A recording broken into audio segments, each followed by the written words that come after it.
2022 সালের 18 ডিসেম্বর কাতারের দোহায় ইতিহাস লেখা মুহূর্তের উচ্ছ্বাসের আনন্দ অশ্রু গিয়ে মিশেছে বুয়েন্স আইরেসের রাজপথে। আকাশী সাদা রঙের পতাকায় মোড়ানো প্রতিটি মানুষের শরীরের উল্লাসের হাহাকার, আর মনের মধ্যে 36 বছরের আক্ষেপ ঘোচানোর নিঃশ্বাস।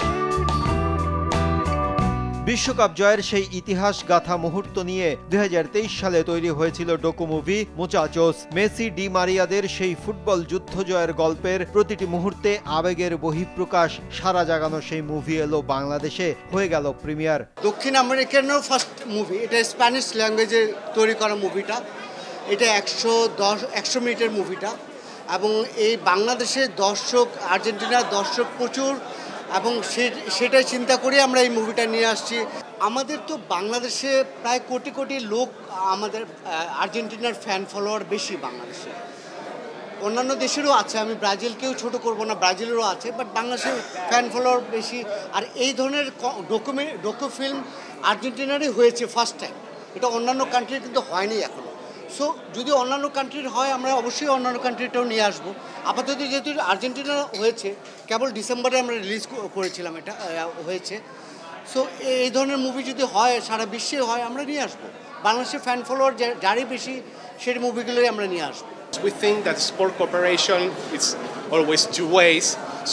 বিশ্বকাপ জয় নিয়ে এই সিনেমা বাংলাদেশে দেখাতে পেরে আমরা গর্বিত। আমরা জানি বাংলাদেশে আর্জেন্টিনার অনেক ফ্যান ফলোয়ার আছে, মেসির ভক্ত আছে। আর্জেন্টিনার সাথে আমাদের একটি সম্পর্ক তৈরি হয়েছে। আমরা এরই মধ্যে বাংলাদেশের ক্রীড়ামন্ত্রীর সাথে বৈঠক করেছি। বাংলাদেশের ফুটবল ও হকির উন্নয়নে আমরা একসাথে কাজ করতে পারি, আর আমাদের দেশের ক্রিকেটের উন্নয়নেও বাংলাদেশ এগিয়ে আসতে পারে। মেসিদের নিয়ে ভক্তদের যেমন উচ্ছ্বাস, ঠিক তেমনি ফিনল্যান্ডে বেড়ে ওঠা জাতীয় দলের ফুটবলার তারিক কাজিরও সিনেমাটা নিয়ে আছে বিশেষ আগ্রহ। I think what happened in Qatar 22, I think it is the correct thing for Messi and the correct thing for football that this legendary player was able to win the World Cup. I think it's very important to record these fantastic achievements, for example what Argentina now did in the World Cup, and it's very incredible, and it's very awesome that they get the praise they deserve.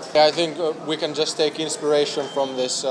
Sometimes it's good to be the dark horse of the tournament and not have the odds favoring you, so we can only take inspiration. Cinema শেষে দর্শকরা উচ্ছ্বসিত, আশা প্রকাশ করলেন 2026 বিশ্বকাপে চতুর্থ শিরোপা জয় করবে আলবিসেলেস্তারা। মুভিটা পুরো ডিসেম্বরে ফেরত নিয়ে গেল, মানে আমাদের চোখে পানি চলে আসছে লাস্টের দিকে, যখন ফ্রান্সের সাথে খেলার হাইলাইট মানে আবার দেখলাম ইমোশনটা। সৌদির সাথে যখন হারলো, তখন তো মনে হচ্ছে সব শেষ। তো মানে এটা আনবিলিভেবল ছিল মুভিটা। এটা পুরো আমাদের ফিলিংটা, আবার ওয়ার্ল্ড কাপের ফিলিংটা নিয়ে এসেছে ভিতরে। ইনশাল্লাহ এবার তো কোপা আমেরিকা আসছে, এটাতে we should be one of the favourites.